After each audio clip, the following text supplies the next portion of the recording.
Hallo, willkommen zum Deutschen Hörverständnis-Konversationspodcast. Ich bin Matteo. Und ich bin Sophia. Schön, dass ihr wieder dabei seid. Ja, wirklich schön. Und falls ihr zum ersten Mal hier seid, herzlich willkommen in unserer kleinen Deutschlernfamilie. Hier sprechen wir echtes Deutsch, mit echten Geschichten und heute mit sehr ehrlichen Geständnissen. Sehr ehrlichen Geständnissen, das stimmt. Sophia, ich möchte heute mit einer Frage anfangen. Eine Frage, die viele Menschen nervös macht. Was für eine Frage? Ernst, langsam. Was sind Ihre größten Stärken und was sind Ihre größten Schwächen? Oh Gott, die Vorstellungsgesprächfrage. Lachend. Die berühmteste und gefürchtetste Frage in jedem Vorstellungsgespräch. Wenn man das hört, das Herz schlägt schneller, die Hände werden kalt. Man denkt, was soll ich jetzt sagen? Genau. Und heute reden wir genau darüber. Stärken und Schwächen.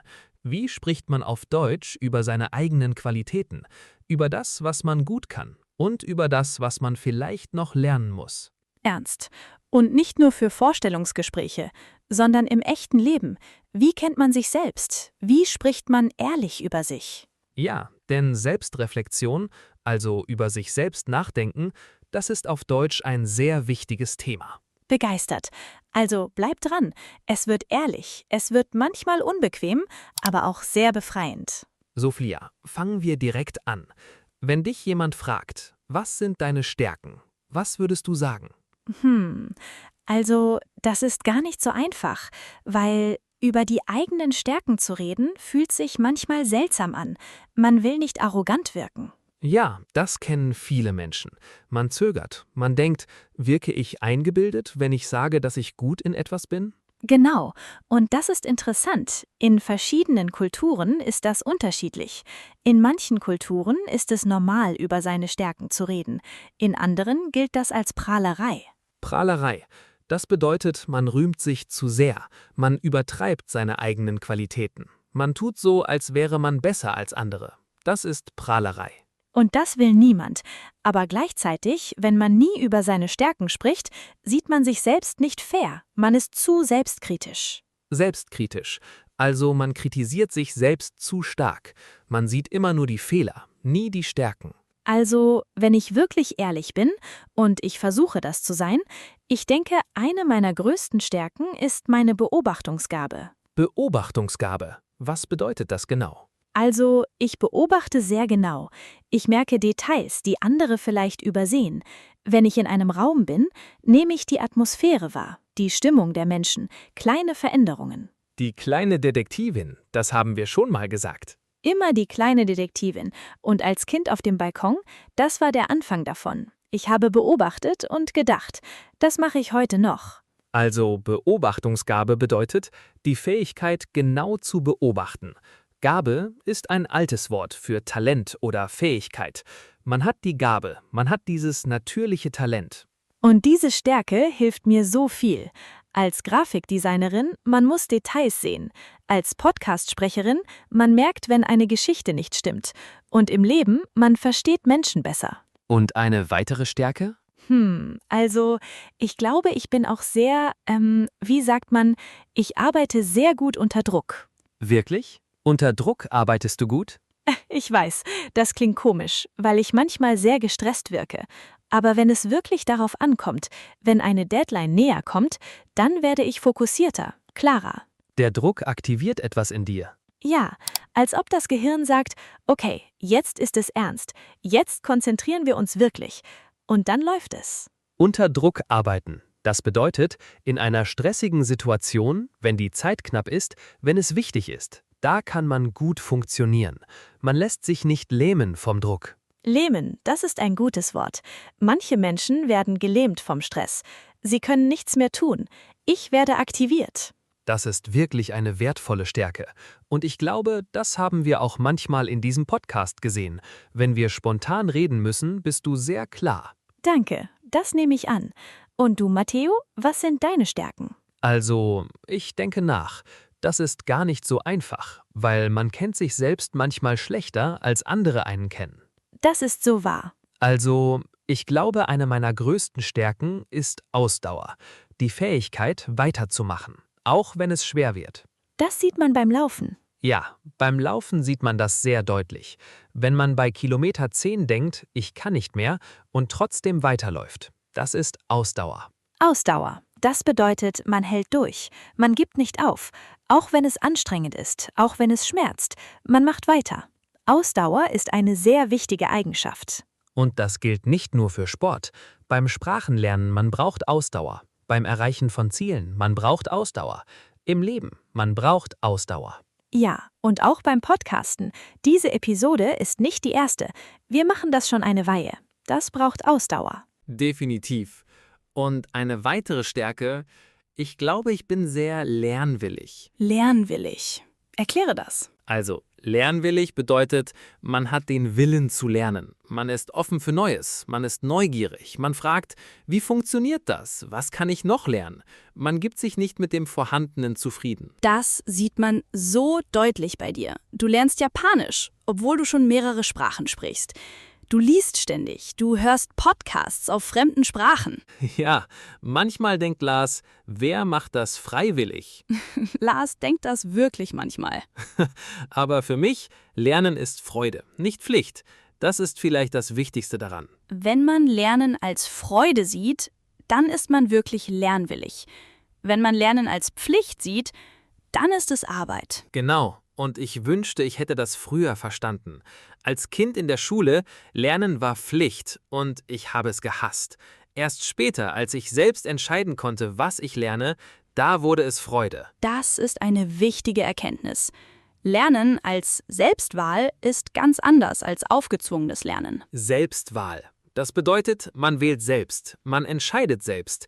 Niemand zwingt ein. Das gibt dem Lernen eine ganz andere Qualität. Und das gilt auch für Deutsch. Ihr, unsere Zuhörer, ihr habt gewählt, Deutsch zu lernen. Niemand zwingt euch.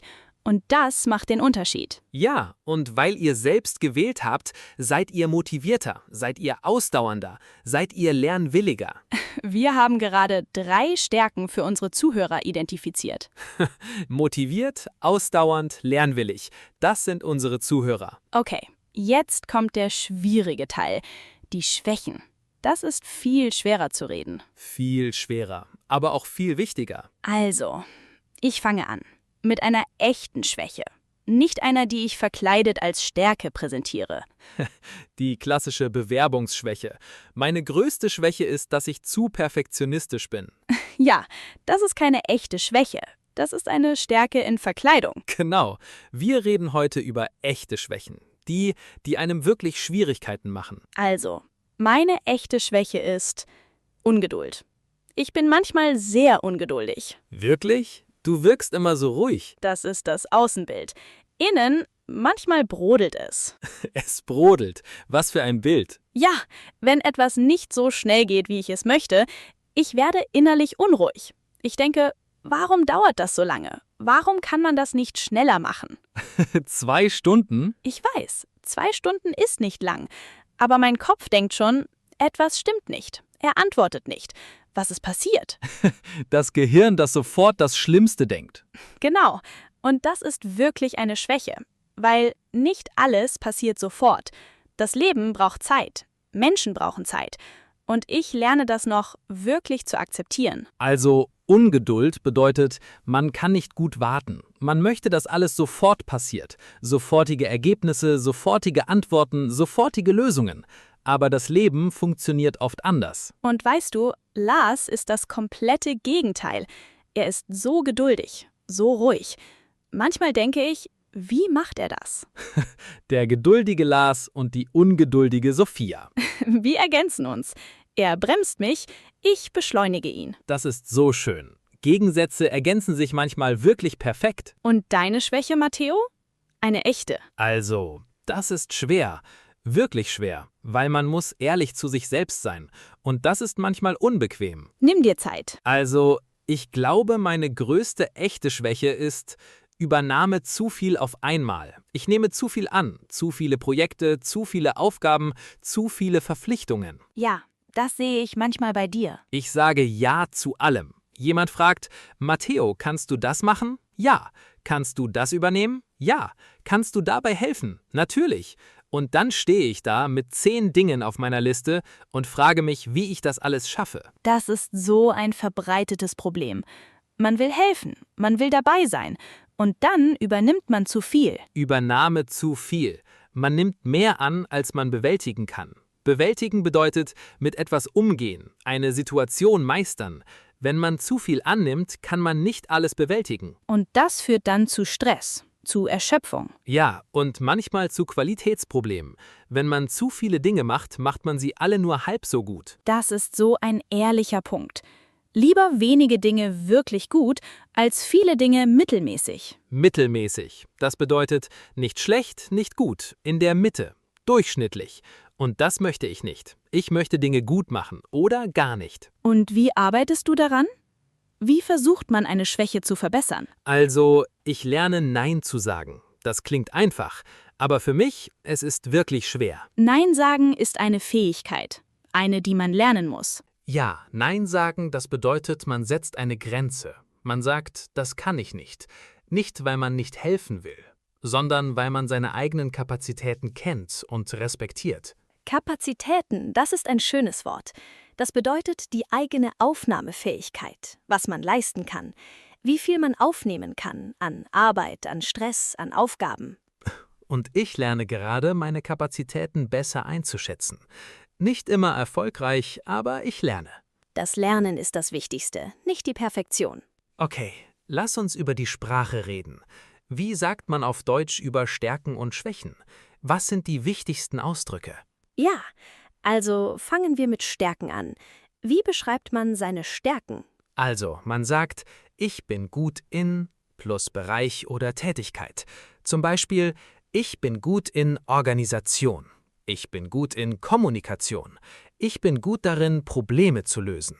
Oder eine meiner Stärken ist plus Eigenschaft. Eine meiner Stärken ist meine Geduld. Eine meiner Stärken ist meine Kreativität. Das klingt sehr professionell und klar. Und man kann auch sagen, ich habe die Fähigkeit plus Infinitiv. Ich habe die Fähigkeit, gut zuzuhören. Ich habe die Fähigkeit, Menschen zu motivieren. Fähigkeit, das ist ein wichtiges Wort. Fähigkeit bedeutet die Möglichkeit oder das Können, etwas zu tun. Man hat die Fähigkeit, man kann es, man besitzt dieses Können. Und dann gibt es noch, ich zeichne mich durch plus aus. Das ist sehr formell. Ich zeichne mich durch meine Zuverlässigkeit aus. Das bedeutet, Zuverlässigkeit ist ein besonderes Merkmal von mir. Das klingt wirklich nach Vorstellungsgespräch. Sehr nach Vorstellungsgespräch. Aber es ist ein echter Ausdruck und man hört ihn wirklich. Und jetzt Schwächen. Wie beschreibt man seine Schwächen? Also einfach, eine meiner Schwächen ist plus Eigenschaft. Eine meiner Schwächen ist meine Ungeduld. Eine meiner Schwächen ist, dass ich manchmal zu perfektionistisch bin. Oder ich habe manchmal Schwierigkeiten mit plus Bereich. Ich habe manchmal Schwierigkeiten, Zeitmanagement zu betreiben. Ich habe manchmal Schwierigkeiten, Nein zu sagen. Zeitmanagement, das bedeutet, die eigene Zeit gut einteilen, planen, wann man was macht, Deadlines einhalten. Das ist eine sehr wichtige Fähigkeit im Arbeitsleben. Und dann, wenn man über Verbesserung spricht, man sagt, ich arbeite daran, mich zu verbessern. Oder ich lerne gerade plus Bereich. Ja, das ist so wichtig. Bei Schwächen, man sagt nicht nur, was man schlecht kann, man zeigt auch, ich weiß das und ich arbeite daran. Das zeigt Selbstbewusstsein und Wachstum. Wachstum bedeutet, man wächst, man entwickelt sich, man wird besser. Persönliches Wachstum ist die Verbesserung von sich selbst über Zeit. Und das ist eigentlich das Schönste am Thema Stärken und Schwächen. Es geht nicht darum, perfekt zu sein. Es geht darum, sich selbst zu kennen und zu wachsen. Ja, Selbstkenntnis ist der erste Schritt. Wenn man weiß, wer man ist, Stärken und Schwächen, kann man bewusster leben, bewusster entscheiden. Und das gilt auch für Sprachen. Wenn man weiß, was sind meine Stärken auf Deutsch, was sind meine Schwächen, dann kann man gezielter üben. Oh, das ist ein guter Punkt. Lass uns darüber reden. Stärken und Schwächen beim Sprachenlernen. Ja, das ist so relevant für unsere Zuhörer. Also beim Deutschlernen gibt es typische Stärken und Schwächen. Was denkst du, Matteo? Was ist für die meisten Lernenden eine Stärke? Also, ich glaube, viele Lernende haben eine Stärke im Hörverstehen. weil man hört viel Deutsch, Musik, Podcasts, Filme, und das Gehirn gewöhnt sich daran. Man versteht mehr und mehr. Ja, das Hörverstehen kommt oft zuerst. Bevor man selbst gut spricht, man versteht schon viel. Hörverstehen, das Verstehen durch Hören. Man hört eine Sprache und versteht die Bedeutung. Das ist eine rezeptive Fähigkeit. Man empfängt die Sprache. Und eine typische Schwäche? Das freie Sprechen, das ist für fast alle die schwierigste Fähigkeit. Ja, man kann lesen, man kann hören, aber plötzlich soll man sprechen und der Kopf wird leer. Der Kopf wird leer, alle deutschen Wörter verschwinden. Wohin gehen sie? Man hat sie gelernt und dann sind sie weg. Das passiert, weil Sprechen eine produktive Fähigkeit ist. Man produziert die Sprache selbst. Man muss das richtige Wort finden, die richtige Grammatik benutzen und das alles sofort. Das ist viel schwieriger als Hören oder Lesen. Und das ist genau, warum dieser Podcast so wichtig ist. Man hört echte Gespräche, man hört, wie Sprache wirklich klingt. Und das Gehirn speichert das. Und langsam, sehr langsam, wird das Sprechen auch besser. Ja, und man muss üben, wirklich üben. Nicht nur hören, man muss den Mund aufmachen und sprechen. Auch wenn es falsch ist, auch wenn es holprig klingt. Holprig bedeutet nicht glatt, nicht fließend, wie eine holprige Straße mit Unebenheiten. Aber holprig ist okay. Holprig ist der Anfang. Holprig ist der Anfang. Das ist unser neues Motto. Neben Fehler sind Freunde. Genau. Fehler sind Freunde und holprig ist der Anfang. Okay, ich möchte noch über etwas Wichtiges reden, nämlich wie man Stärken und Schwächen in einem Vorstellungsgespräch auf Deutsch beschreibt, weil das ist für viele Menschen sehr praktisch. Ja, das ist sehr praktisch. Viele unserer Zuhörer arbeiten vielleicht in Deutschland oder möchten dort arbeiten. Und das Vorstellungsgespräch auf Deutsch, das ist eine echte Herausforderung. Also die Frage kommt, was sind Ihre Stärken? Mit Großbuchstaben Ihre, weil man in einem Vorstellungsgespräch immer mit Sie benutzt, formal. Und man antwortet strukturiert. Nicht einfach eine Liste aufsagen, sondern man nennt eine Stärke, gibt ein Beispiel und erklärt den Nutzen. Also, zum Beispiel Stärke: Ich bin sehr organisiert. Beispiel: In meiner letzten Stelle habe ich 3 große Projekte gleichzeitig geleitet. Nutzen: Das hat mir geholfen, alle Deadlines einzuhalten. Struktur. Stärke, Beispiel, Nutzen. Das ist eine sehr gute Methode. Kurz, klar, überzeugend. Überzeugend. Das bedeutet, man überzeugt jemanden. Man macht jemanden davon überzeugt, dass etwas wahr ist oder gut ist. Man ist glaubwürdig und klar. Und für Schwächen, die Formel ist ähnlich. Schwäche nennen, Bewusstsein zeigen, Verbesserung beschreiben. Also, Schwäche: Ich neige manchmal dazu, zu viel auf einmal anzunehmen. Bewusstsein: Ich habe gemerkt, dass das meinen Fokus verteilt.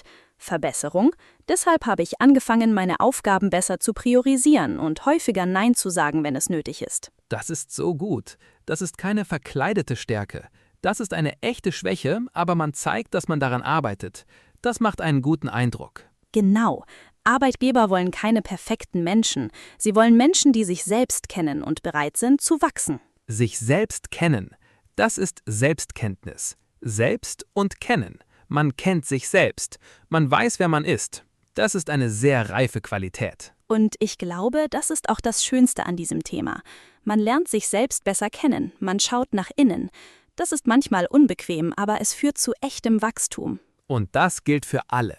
Ob man Deutsch lernt, ob man im Vorstellungsgespräch sitzt oder einfach durch das Leben geht. Sich selbst kennen ist der Anfang von allem. Okay, lass uns eine Übung machen. Für alle Zuhörer. Ja, was für eine Übung heute. Also, ich nenne eine Situation und wir zeigen, wie man auf Deutsch antwortet. Langsam, klar, damit ihr wirklich lernen könnt. Los geht's. Situation 1. Ein Freund fragt dich, ganz locker: Hey, was kannst du eigentlich wirklich gut? Was ist dein Ding? Also, ich würde sagen, ich glaube, ich bin wirklich gut darin, Menschen zuzuhören. Wenn jemand ein Problem hat und redet, ich bin wirklich da. Ich höre wirklich zu. Nicht nur um zu antworten, sondern um wirklich zu verstehen. Das sagen mir viele Freunde. Und ich freue mich darüber, weil Zuhören so wichtig ist. Nicht jeder kann das wirklich. Wunderschön. Habt ihr gehört? Keine Liste. Eine Stärke mit Erklärung, mit persönlichem Beispiel, mit Bescheidenheit. Das sagen mir viele Freunde. Man bestätigt durch andere. Und wirklich zu verstehen, nicht nur hören, sondern verstehen, das ist ein wichtiger Unterschied. Hören ist physisch, verstehen ist emotional und intellektuell. Situation 2. Du bist in einem Vorstellungsgespräch. Der Interviewer fragt, wo sehen Sie noch Verbesserungspotenzial bei sich? Also, ich denke, eine Schwäche von mir ist manchmal die Ungeduld. Wenn Prozesse langsam vorankommen, werde ich innerlich unruhig. Ich habe jedoch gemerkt, dass ich dadurch manchmal wichtige Details übersehe, weil ich zu schnell vorwärts gehen möchte. Deshalb übe ich aktiv, auch langsamere Prozesse zu respektieren und mir mehr Zeit für gründliche Arbeit zu nehmen. Perfekt. Habt ihr die Struktur gehört? Schwäche, Konsequenz, Verbesserung. 3 Schritt. Klar und professionell. Und Verbesserungspotenzial, das ist das Vorstellungsgesprächwort für Schwäche. Potenzial zur Verbesserung. Man sagt nicht direkt Schwäche, man sagt Verbesserungspotenzial. Das klingt positiver. Letzte Situation. Dein bester Freund fragt dich, sehr ehrlich und direkt, was würdest du an dir selbst gerne verändern? Das ist eine tiefe Frage. Also, ich würde gerne lernen, öfter Nein zu sagen. Nicht, weil ich nicht helfen möchte. Ich helfe wirklich gerne. Aber manchmal sage ich Ja zu allem und dann bin ich überwältigt. Ich glaube, wenn ich besser Grenzen setzen könnte, würde ich auch den Menschen, denen ich helfe, besser helfen können, weil ich mehr Energie hätte, mehr Fokus. Daran arbeite ich gerade. Das ist so ehrlich und so weise. Um anderen besser helfen zu können, muss ich auf mich selbst achten. Das ist eine echte Insicht. Insicht, das bedeutet, man versteht etwas tiefer. Man sieht in eine Situation hinein. Eine Insicht ist ein Moment des Verstehens. Man hat eine Insicht, ein Aha-Moment. Ja, und das ist schön, wenn man über sich selbst spricht. Kommen manchmal solche Insichten. Man formuliert etwas und plötzlich versteht man es selbst klarer. Sprache als Weg zur Selbsterkenntnis. Wenn man es in Worte fasst, es wird klarer, auch für einen selbst. Und jetzt eure Hausaufgabe. Und heute ist sie sehr persönlich. Ja, schreibt uns in die Kommentare auf Deutsch eine Stärke und eine echte Schwäche. Nicht die Bewerbungsversion, die echte Version. Und wenn ihr mutig seid, schreibt auch, wie ihr an eurer Schwäche arbeitet. Was tut ihr, um besser zu werden? Wir lesen alles. Und wir bewundern jeden, der so ehrlich ist. Das ist wirklich mutig. Mutig und wichtig. Sich selbst zu kennen, das ist der Anfang von allem. Okay, lass uns zusammenfassen. Was haben wir heute gelernt? Erstens, wichtige Ausdrücke für Stärken. Ich bin gut in. Eine meiner Stärken ist, ich habe die Fähigkeit. Ich zeichne mich durch aus. Diese Sätze helfen, Stärken klar und professionell zu beschreiben. Erstens, wichtige Ausdrücke für Schwächen. Eine meiner Schwächen ist, ich habe manchmal Schwierigkeiten mit, ich neige dazu und immer Verbesserung hinzufügen. Ich arbeite daran. Ich lerne gerade. Zweitens, wichtige Ausdrücke für Schwächen. Eine meiner Schwächen ist, ich habe manchmal Schwierigkeiten mit, ich neige dazu und immer Verbesserung hinzufügen. Ich arbeite daran. Ich lerne gerade. Drittens, wichtige Vokabeln. Stärke, etwas, was man gut kann. Schwäche, etwas, womit man Schwierigkeiten hat. Ausdauer, durchhalten. Geduld, warten können. Selbstkenntnis, sich selbst kennen. Wachstum, sich entwickeln. Viertens, die Struktur für Vorstellungsgespräche. Stärke plus Beispiel plus Nutzen. Schwäche plus Bewusstsein plus Verbesserung. 3 Schritt. Klar, überzeugend. Und fünftens, das Wichtigste heute. Stärken und Schwächen sind kein Urteil über sich selbst. Sie sind Informationen, nützliche Informationen. Mit Stärken, man weiß, womit man beitragen kann. Mit Schwächen, man weiß, wo man wachsen kann. Beides ist wertvoll. Wertvoll, ja. Man ist nicht seine Schwächen und man ist nicht nur seine Stärken. Man ist beides und noch so viel mehr. So viel mehr, ja. Und wenn euch diese Episode gefallen hat, abonniert Speak Deutsch Now. Drückt auf die Glocke. Und teilt den Podcast mit jemandem, der Deutsch lernt. Vielleicht mit jemandem, der gerade ein Vorstellungsgespräch vorbereitet. Auf Deutsch. Wir helfen. Das ist unsere Stärke. Eine unserer Stärken. Neben Ausdauer und Lernwilligkeit. Genau. Passt auf euch auf. Kennt eure Stärken. Akzeptiert eure Schwächen und wachst jeden Tag ein bisschen. Ein bisschen jeden Tag. Das reicht. Das ist genug. Das ist wirklich genug. Bis zum nächsten Mal bei Speak Deutsch Now. Tschüss, ihr Lieben. Bis bald. Und denkt daran, Matteo und Speaker Tü zusammen Fehler sind Freunde und Schwächen auch. Schwächen sind Chancen. Tschüss.